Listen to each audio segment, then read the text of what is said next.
বসে আছি, কিন্তু আজ কোথায় গেল সেই বলি।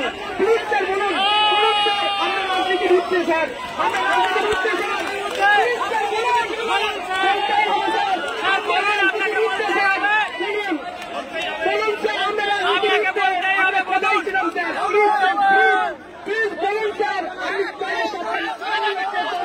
সংসদ, আপনি একজন এমপি, কেন্দ্রীয় সরকারের আপনি একজন এমপি, আমাদের রাজ্যের একজন সাংসদ, আপনি চাইলে আপনার বার্তা, আমাদের চৌধুরীর বার্তা আপনি বলতে পারেন।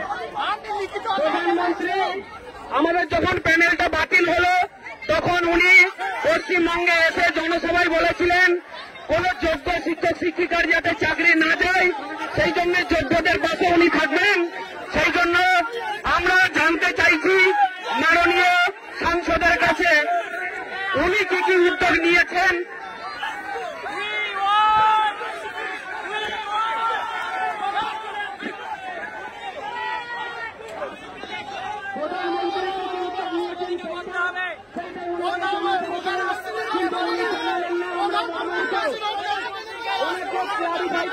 প্রধানমন্ত্রীর পক্ষ থেকে কি উদ্যোগ নেওয়া হয়েছে।